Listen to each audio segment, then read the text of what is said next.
Aucun sujet flou.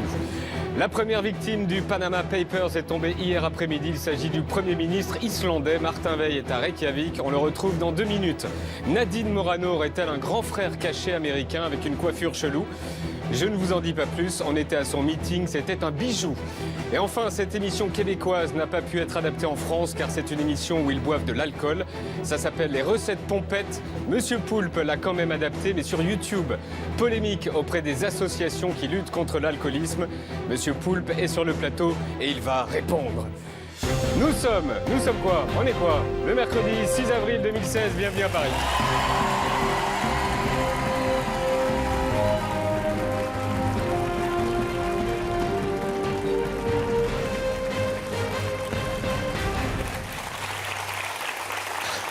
Mais bon sang de bois, mais où s'arrêtera cette série géniale des Panama Papers, ou comme le dit si bien BFM...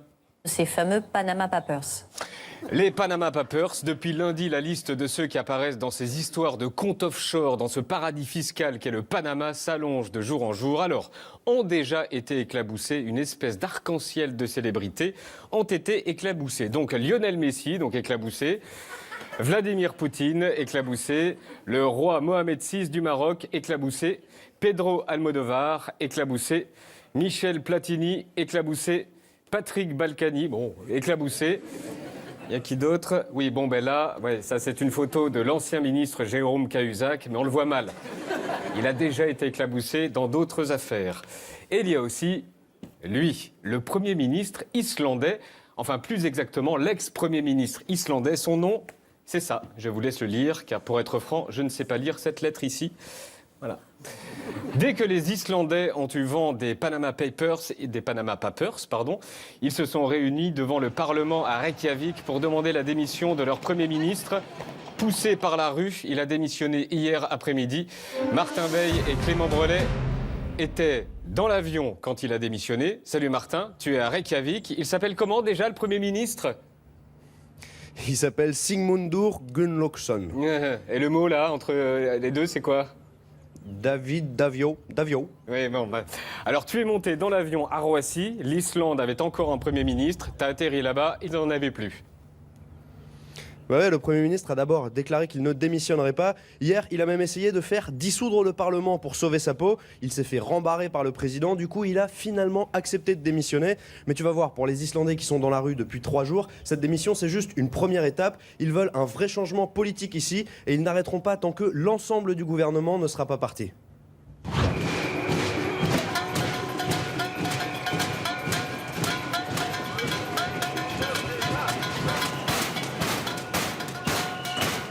Depuis 2 jours, les manifestations ont lieu ici devant le Parlement de Reykjavik. Les manifestants demandent le départ du Premier ministre, du ministre des Finances et de la ministre de l'Intérieur. Tous les 3 sont impliqués dans le scandale des Panama Papers. What do you hope to achieve by protesting here? On espère qu'avec cette affaire, tous ceux qui ont été accusés d'avoir des comptes offshore démissionnent de leur poste. Ça me paraît évident. Le Premier ministre n'est plus digne de diriger ce pays. Nous voulons choisir de nouveaux dirigeants. Je veux de l'intégrité. On veut du changement maintenant, et ce partout dans le monde.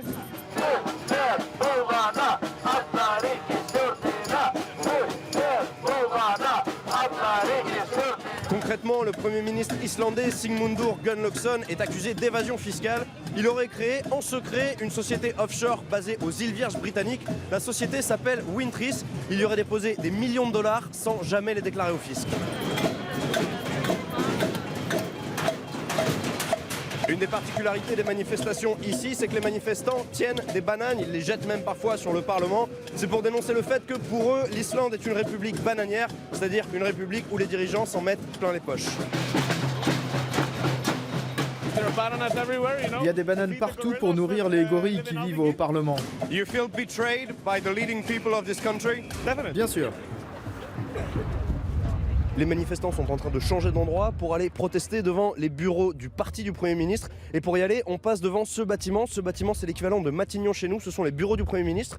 Et le Premier ministre, il est juste là, on le voit, à la fenêtre du premier étage.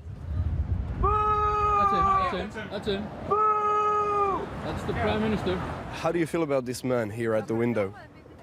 Imagine un politicien qui a volé beaucoup d'argent au peuple, puis l'a caché dans un compte offshore, dans un paradis fiscal, et qui ment en permanence aux gens. Cet homme-là, c'est le pire.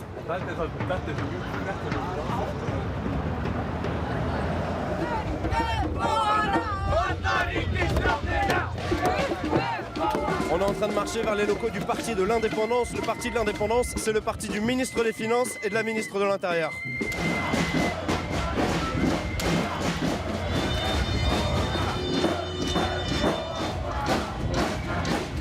C'est pratique les bananes quand on manifeste parce que ça permet de reprendre des forces.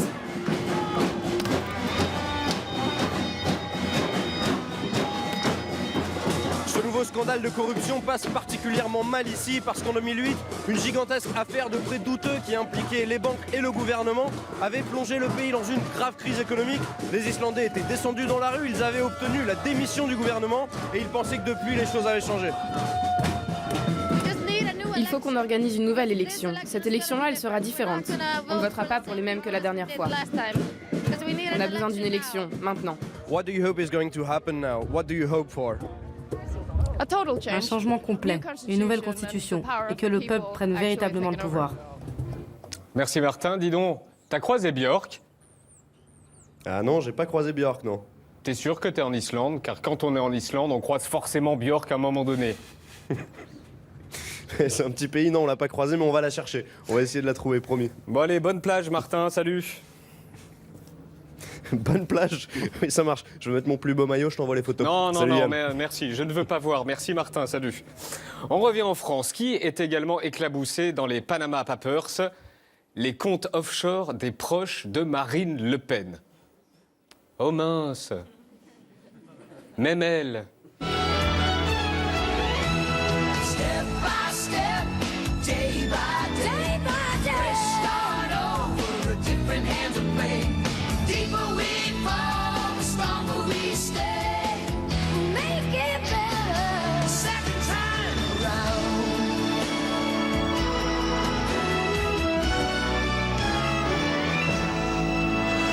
Bon alors on a reçu une note ce matin du Front National mettant en garde la presse. Attention, dans l'affaire dite des Panama Papers, des procédures en diffamation sont engagées ce jour contre les médias, évoquant l'implication de Madame Marine Le Pen et /ou du Front National. Donc du coup, alors non, Marine Le Pen n'est pas éclaboussée. On trouvait juste cette photo jolie avec un peu de peinture comme ça, jetée sur une toile. Vous trouvez pas? C'est arty, non? C'est sympa. Bon, sinon, les faits. 3 personnes de l'entourage de Marine Le Pen sont mises en cause dans le monde. Son ami, qui a aussi organisé toute la communication de sa campagne en 2012, mais aussi le chargé de comptabilité de tous les candidats frontistes, et également son père, Jean-Marie Le Pen, via son majordome. Donc, la une du Monde est plutôt vraie. Les comptes offshore des proches de Marine Le Pen. Tout est vrai dans ce titre. Ce sont les proches de Marine Le Pen. Car ils sont proches. Leur défense. Florian Philippot, le vice-président du Front National, est notre invité ce soir. Bienvenue, Florian Philippot. Florian Philippot, vice-président du Front National. Bonsoir. Bonsoir. Bonsoir. Louis Alliot, vice-président du Front National, est mon invité ce soir, député européen également. Bonsoir. Bonsoir. Yves Laurent de Saint-Just, bonjour. Bonjour. Donc 3 proches de Marine Le Pen sont mis en cause, mais... Alors je veux bien qu'on mette partout, à toutes les sauces, Front National, Marine Le Pen, des proches, dirigeants, tout ce qu'on veut, mais c'est juste malhonnête, c'est juste pas déontologique, c'est juste filou, à minima, pour ceux qui aiment bien faire un peu de buzz, mais en réalité, ils démontrent là qu'ils ne sont pas journalistes, ils sont militants. Le Monde est malhonnête en disant les proches, alors que les proches de Marine Le Pen sont impliqués. Et c'est du journalisme de trou de serrure et c'est une énorme opération d'intoxication. Bon, le seul but, c'est d'essayer, et il faut mettre absolument dans un titre de presse, et là on n'est plus du tout dans le journalisme, on est dans le spectacle, Marine Le Pen, Front National, pour faire du clic sur Internet, pour faire du buzz, peut-être pour faire rentrer un peu de publicité dans les caisses, mais on est très très loin de la déontologie, du professionnalisme et de la vérité. Très très loin de la déontologie. Ah non, on est quand même très proche là, non? Aussi proche que Marine Le Pen est proche des personnes dont parle le Monde. Et quand on pose la question à Philippot sur Jean-Marie Le Pen, sa réponse est claire. Jean-Marie qui? Jean-Marie Le Pen a été exclu du Front National le 20 août dernier. Il n'est plus dans mon mouvement politique, il n'en est plus membre, il n'en a plus la carte, il n'en est a fortiori pas dirigeant. Jean-Marie qui? Ah, connaît pas. Mais si, vous le connaissez, Jean-Marie Le Pen. Vous allez sur votre propre site, Florian Philippot, frontnational.com. Vous allez dans Vidéos, Journal de bord, et c'est lui, là, dans toutes les vidéos de votre site, frontnational.com.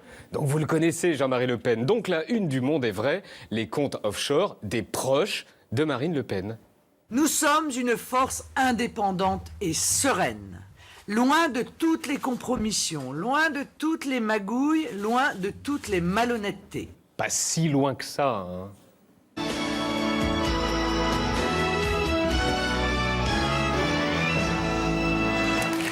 Le Petit Journal continue, on revient dans 2 minutes. À tout de suite.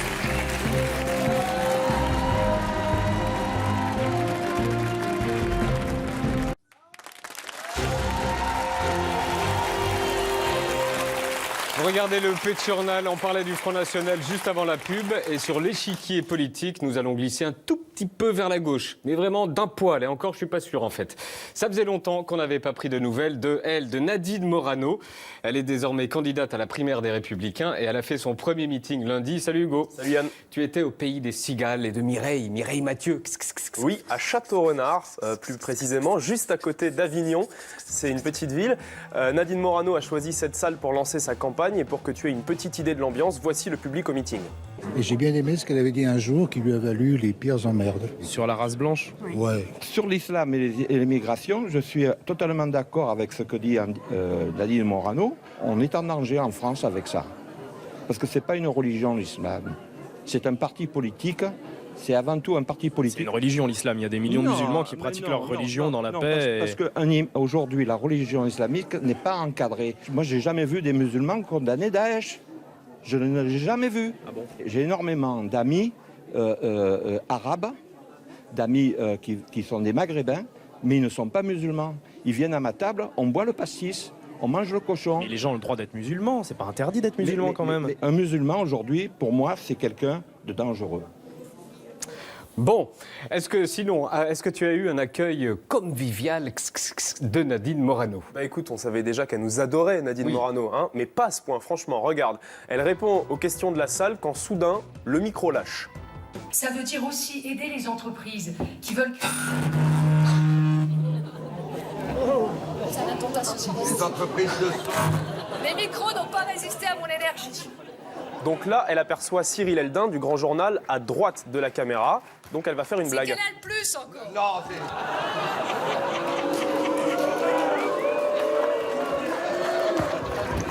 Oh, ça y est, ça marche. Ah, bah voilà. Tout ne peut pas être de ta faute tout le temps. Mais encore que lui, il est sympa. Hein? D'accord. Non, mais il y a pire. Il y a le Petit Journal, par exemple. Mais ils sont pas là, il a échappé. Si. Ah, ils sont là quand même. Ah oui, je les appelle le journal de la désinformation. De l'intox, comme on veut.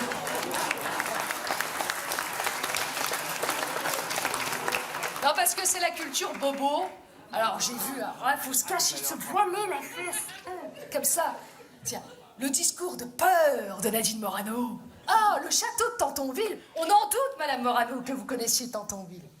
Bah, manque de bol, Tantonville et au château. Ma grand-mère y a travaillé, elle était cuisinière au château. Et à l'époque, c'était déjà une colonie de vacances. Et on y a accueilli les migrants, dont on ne sait pas combien était le coût. Mais c'est pas grave, le Petit Journal raconte son truc. On se voile la face, le discours bobo. Bon, là, elle est pas contente à cause d'un sujet qu'on a fait en février dernier. Oui. Mais elle reproche pas que ça au Petit Journal, regarde. Ils se sont fait allumer par Charles Consigny qui disait c'est quand même le journal de la désinformation parce que quand même ils ont tendance à dire que même Molenbeek c'est pratiquement le Club Med, hein.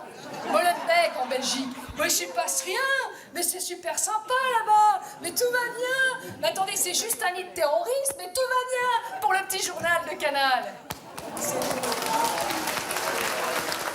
Ah, mais oui, je me rappelle très bien le fameux sujet de Molenbeek au lendemain des attentats de Bruxelles, quand tu as dit que Molenbeek, c'était comme le Club Med. Exactement, c'était le 24 mars dernier. On va à Bruxelles, salut Hugo. Salut Yann. Bah écoute, comme tu peux le voir, on est ici en Belgique, à Molenbeek. C'est super sympa, tout va bien, il y a une ambiance de folie. Franchement, c'est pratiquement le Club Med ici. Hein. Ouais, je m'en rappelle quand t'as dit ça. Bon, revenons au meeting. Et qui dit meeting, dit affiche de campagne. Oui, Nadine Morano a collé partout dans la salle son affiche de campagne, celle-là. Le problème, c'est que cette affiche, elle a été plagiée. Suivez mon regard, devinez sur qui. Même composition d'image, même posture, même fond bucolique, même police d'écriture pour le slogan, tout y est. Il y a beaucoup de gens qui pointent la ressemblance avec l'affiche de campagne de Marine Le Pen. Le cadrage, la posture, l'arrière-plan, ça se ressemble beaucoup, c'est vrai. N'importe quoi. C'est pas parce qu'elle est blonde qu'on a des points en commun. Hein. Franchement. C'est pas une question de couleur de cheveux, c'est une question de mise en scène de l'affiche. Bah non, pourquoi? Bon, pas de Photoshop, pas pompé, rien du faux. tout. Très bien, le meeting. Alors, on a voulu savoir ce qu'elle avait à dire parce qu'elle se présente à la primaire pour l'élection présidentielle. Donc, on a écouté tout le discours, 55 minutes au total, et on a fait les comptes. 10 minutes pour parler d'elle, de son parcours, 12 minutes sur l'emploi, le chômage, 8 minutes de critique sur le gouvernement, en gros, une petite minute 20 sur les jeunes, et enfin 22 minutes, 40% du discours sur son sujet favori, l'islam et l'immigration. On a sélectionné quelques moments du discours, et tu vas voir, elle va très loin. Bien sûr qu'il y a des quartiers où on voit que des femmes voilées partout sur nos marchés. Mais le respect du culte, ça n'est pas d'avoir des femmes qui déambulent. Enfin, des femmes, on n'en sait rien parce qu'on ne sait pas ce qu'il y a en dessous. On ne peut pas venir dans notre pays pour dire « Ah ben on veut habiter en France ». On peut avoir droit aux allocations familiales, à l'APL, à tout ce que peut vous apporter la France, mais on ne la respecte pas parce qu'on n'aime pas la France. Eh bien, quand on n'aime pas la France, et quand on ne veut pas respecter la France, on ne reste pas en France. J'ai grandi dans la plus grande barre d'Europe à l'époque, dans un quartier qui s'appelle l'Eau-du-Lièvre à Nancy. Il y avait 250 baptêmes en moyenne chaque année, maintenant il n'y en a plus que 5. Il n'y avait pas de mosquée, ça n'existait pas. Maintenant, il y a une mosquée. Et quand je retourne dans ce quartier, et je me dis, mais c'est plus mon quartier. J'ai donc retrouvé mon enseignant de mon école primaire, puisque j'ai grandi dans ce quartier, et il me dit, alors, je vais te montrer quelque chose. Je regarde, et il me montre les porte-manteaux. Il y avait quasi plus de noms français. Et je ne veux pas de cette France aussi, où des rassemblements de musulmans intégristes se rassemblent et prêchent. Il y en a beaucoup, hein. Il suffit d'aller sur Internet pour voir. Hein. Il suffit d'aller sur Internet sur voir. Bah oui. Elle va loin, mais j'imagine qu'elle n'y va pas toute seule aussi loin. Bah écoute, cibler les musulmans, jouer sur la peur de l'immigration, attaquer les médias, mettre en avant son franc-parler, ça sent l'inspiration du moment quand même. Hein. Il faut limiter massivement l'immigration aussi en provenance des États musulmans. Donald J. Trump is calling for a total and complete shutdown of Muslims entering the United States. C'est faire preuve d'un grand déni de réalité que de ne pas voir qu'il y a dans nos quartiers des quartiers qui sont des quartiers de non-droit et des quartiers de non-France. Paris is no longer the same city it was. They have sections in Paris that are radicalized where the police refuse to go there. They're petrified. En France, on peut plus rien dire. We just can't afford anymore to be so politically correct. Ça y est, on a donc trouvé notre jingle pour la campagne de Nadine Morano. On peut plus rien dire.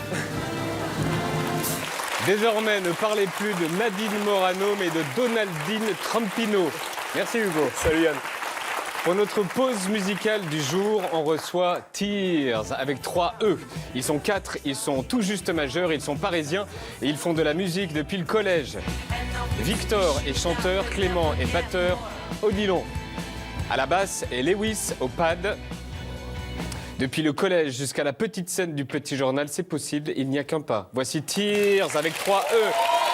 Magical Lane.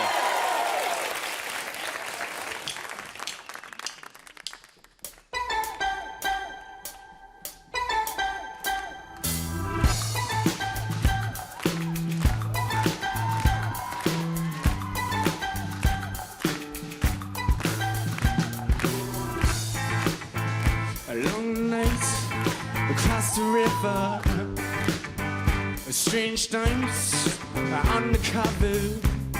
I know it's hard, but there is harder. Oh, I know it's hard to get me. I never found a better. Try it down, come closer, closer. Cause you never walked on a magical lane. I never found a better. Try it down, come closer, closer. Cause you never. When I see you, my heart flips again. You know I love you, come and live with me. I make you happy, you're never gonna be the same. I knew it's hard to get me. I never found better than try it and come closer, closer. Cause you never walk on a magical lane. I never found better than try it and come closer, closer. Cause you never walk on a magical lane.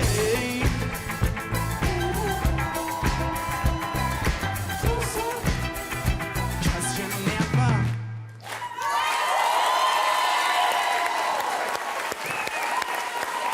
Merci. Merci beaucoup. À bientôt.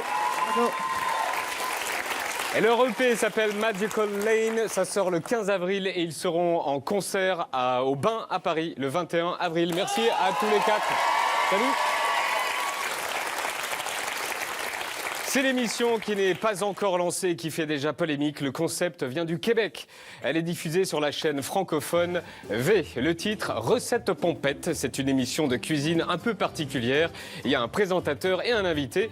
Il faut une recette de cuisine. Stéphane Rousseau! Hey! Bonsoir tout le monde, ça fait tellement plaisir de vous accueillir à notre émission de recettes. Voilà, jusque-là, tout va bien. Mais particularité de cette émission, ils font la recette en picolant. Beaucoup, beaucoup, beaucoup. Stéphane, il te manque-tu quelque chose? Il me manque une crotte de nez! L'émission cartonne au Québec. Celle avec le réalisateur Xavier Dolan est devenue culte. Tu sais que toi, quand t'es pompette, t'aimes beaucoup le goldfish. Alors, j'ai pensé à toi, parce que on a vraiment un plat ici. OK.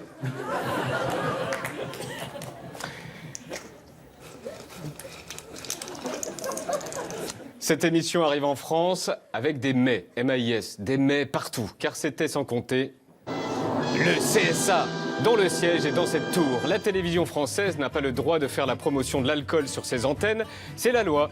L'émission Recette Pompette arrive donc en France, mais sur Internet, sur YouTube. C'est présenté par Monsieur Poulpe et le premier invité est... Mesdames et messieurs, Stéphane Bern.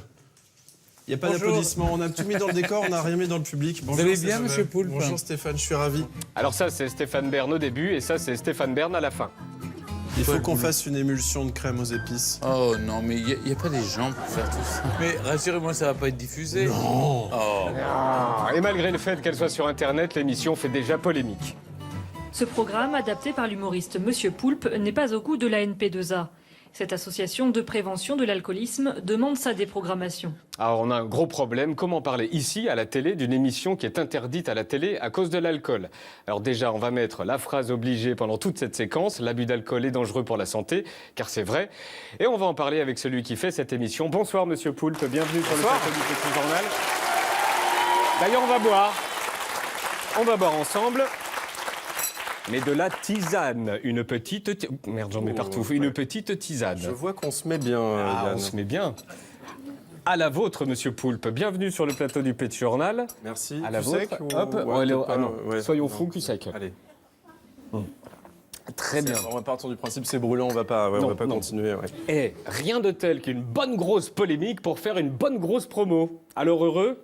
Je sais pas, j'avais pas prévu ça. On avait prévu qu'il allait y avoir une petite levée de bouclier, pas à ce point-là, hein, puisque bon, on a dû appeler le ministre de la Santé, tout ça. Bon, Vous avez dû appeler le ministre pas de moi la Santé personnellement, mais bon, et ça prend des proportions un peu inquiétantes pour un truc qui est censé être juste du divertissement, et surtout un truc que finalement, les gens, enfin, je pense, ce monsieur de cette association n'a pas vu encore l'émission. Elle sera en ligne mardi prochain. Le 13 avril, sur YouTube. Le 13 avril. Alors justement, la personne de l'association, la voici, elle vous parle. Je suis le docteur Bernard Basset, vice-président de l'Association nationale de prévention en alcoolologie et addictologie. Je pose la question de la responsabilité de M. Poulpe. Est-ce qu'il imagine ce que vont ressentir, ce que vont faire les jeunes après avoir vu son émission? À mon avis, ils peuvent quand même trouver ça marrant de l'imiter. Donc, j'aurais envie de proposer à M. Poulpe de faire une émission de prévention. Nous aussi, on a une chaîne YouTube, on l'accueille volontiers. Évidemment, on ne peut pas le payer, mais je pense que ce serait une bonne action. La parole est à l'accusé. Bon, au niveau de l'argent, ce qu'on va faire. Non, bon, déjà, en vrai, c'est hyper important ce qui fait ces associations. C'est hyper bien que ça existe. C'est important de sensibiliser les jeunes à propos de l'alcool. Après, si ce monsieur avait vu l'émission, bon, bah, ça commence par un panneau d'avertissement en disant que c'est important de consommer avec modération l'alcool. Tout le reste de l'émission est vachement contrôlé. Encore une fois, c'est du divertissement, mais on fait attention quand même à l'image. On essaye de faire attention à l'image qu'on donne, physiquement en tout cas. Et puis surtout, ça se termine, en fait, on ramène l'invité à une voiture avec chauffeur pour bien montrer qu'il faut rentrer accompagné quand on est sous. On va voir justement le déroulé de l'émission. Sur l'émission en elle-même, ça dure 17 minutes. À 1 minute, c'est l'accueil. Vous allez bien, monsieur Poulpe? Bonjour Stéphane, je suis ravi. On est bien. Les 3 premières minutes, on boit. Là, on est bien, toujours. On est bien. 5e minute, séquence cuisine. On va les couper un petit peu et après on va les mettre dans un plat pour faire une purée. 7e minute, instant promo. 14 mai, tu fais... Ouais. Merci. Je change pas, je veux dire. C'est pas que je change. On chancelle un peu. 9e minute, on sent qu'il se passe un truc. C'est différent, je te donne. 12e minute, on reboit. J'avais soif. 15e minute, l'instant confidence. Ouais. Et comment tu vis l'arrêt de Comment ça va bien? Oh, je le vis très bien. Dernière séquence, dégustation et au revoir. Je déteste et l'œuf mollet, et le tourteau, et la patate. Voilà. Bravo. Je te raccompagne à ta voiture. On a compté une dizaine de shots de vodka chacun. C'est un peu plus. Il y en a plus? C'est un peu plus. Mais le tournage, il dure combien de temps en fait? Parce que nous, on en a compté 10. Alors mais le avec tournage... Stéphane, ça a duré 2 heures. Vous buvez sur 2 heures. Avec d'autres, ça a duré un peu plus longtemps. Vous pouvez voir mon visage est un peu miné, j'ai tourné hier soir. Donc là, vous êtes bourré en fait, là, non, au moment où vous pas parlez. Du tout. Non, pas du tout. J'ai mis des méthodes de nourriture Tex-Mex pour éponger un peu tout ça, parce que je recommence ce soir. Yann, c'est un sale boulot, mais il faut bien que quelqu'un le fasse. Donc tous les soirs, vous mettez 20 shots de vodka dans la... tous les soirs, c'est des sessions de tournage. Mais en fait, ce qui est important, et là on le voit dans ces images, c'est que c'est... En fait, l'alcool, il faut vraiment se dire que c'est un outil en fait dans cette émission pour amener l'invité à se montrer sous une autre facette, que les masques tombent. Et en fait, on voit, non, c'est vrai. Et là, on le voit. Pas moi. Hein. En fait, le moment de l'interview un peu confession au coin du four, en fait, l'invité se livre vraiment, et vous allez voir une interview que vous n'avez jamais vue. On va l'écouter, Stéphane Bern. J'étais très inquiet avant le tournage parce que je bois jamais d'alcool. Vous n'avez pas fini systématiquement votre verre? Ah ben non. Non, le jeu, c'est de faire croire qu'on boit, mais qu'on ne boit pas. Mais j'étais pas ivre d'ailleurs. J'étais pompette, c'est comme le nom l'indique. J'étais joyeux. Et la polémique? Les gens qui parlent sans avoir vu l'émission sont des pisse-vinaigres et vraiment, c'est insupportable. Les jeunes ne m'ont pas attendu pour boire. Il est super. En fait, on se connaissait pas vraiment 2 minutes avant de tourner, on ne se connaissait pas. Donc et forcément, ça a créé on était les meilleurs copains du monde, finalement. Non, mais c'est tellement généreux et courageux ce qu'il a fait. Et les autres personnes qui vont participer à cette émission, c'est des surprises. Il y a des surprises. Peut-être si je fais un truc comme ça. Qu'est-ce que... Je sais pas, est-ce que ça vous dit, Yann? De quoi? Il y a un tablier à votre nom.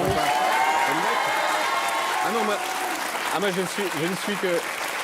Je sais pas. Je ne suis que... Est-ce que... J'accepte le... Est-ce que ça vous dit de rejoindre la poignée de braves? Oh, écoutez, on verra. La France vous regarde, Yann. Ils acceptent facilement les invités? On va voir avec vous. Non, mais non.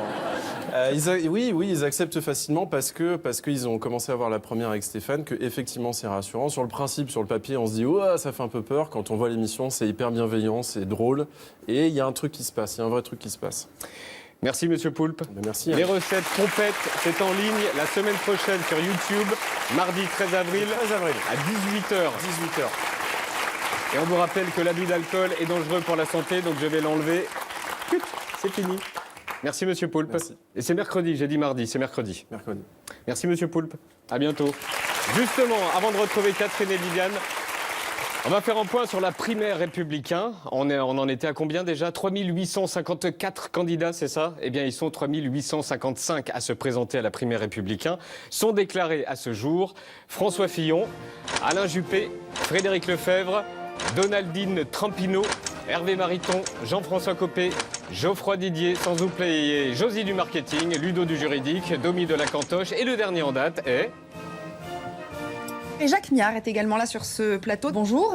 Bonjour. Vous êtes venu nous parler de votre avenir politique. Vous avez quelque chose à nous dire? Eh bien écoutez, c'est clair puisque vous êtes en clair, je vais être très clair. Et effectivement, j'annonce ma candidature au débat des primaires. Jacques Miard, député des Yvelines et des jeux de mots, est donc candidat. Et hier, c'était donc un peu la Noël pour lui à l'Assemblée. Tellement de caméras qu'on ne le voit même plus. Poser les questions dans le débat. Et on a voulu en savoir plus sur sa campagne. C'est le grand ou le petit?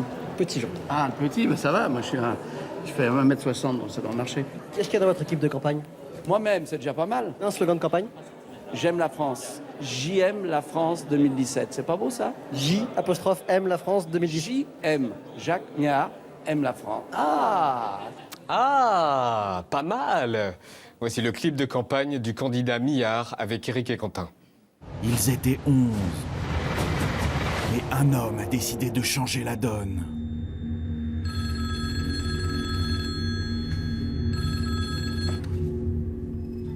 Allô? C'est Jacques. Il est prêt. La politique française ne sera plus jamais la même. Jacques, on est prêt à vous aider. Il est où? Il est là. Salut, coucou, pardon. Le gaullisme n'est pas mort. Excusez-moi, vous êtes des sympathisants de Jacques Miard? Tout à fait, oui. Parce que moi aussi, en fait. Mais cool, on est 3 alors! Et au boulot, gamin! Allez, bienvenue au club! La France se réveille. 87% des Français déclarent retrouver foi en la vie depuis la candidature de Jacques Miard. Des miracles se produisent. C'est absolument incroyable! Hier encore, je pesais 160 kilos! Mais depuis l'annonce de Jacques en nuit, j'ai perdu 100 kilos! True story! Il est l'espoir de tout un peuple. Avec Jacques, on peut le faire. Oui, j'y crois. JM la France.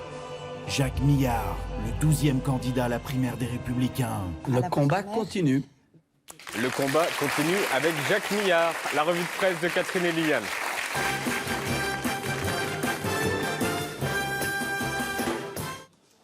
Oh, Christophe Clavier. Bonjour. Christian. Oui. On m'a demandé de passer vous voir. Oui, pour faire l'affiche, pour votre film. Alors, les visiteurs. Vous nous racontez un peu le topo? Je suis impressionnée. Allez, on vous écoute. Le topo, c'est qu'on est bloqué dans la Révolution. Oui. On est en plein 18e. Et alors, est-ce que cette fois, il y aura de nouveau... c'est d'accord, j'arrive pas à le faire. C'est d'accord.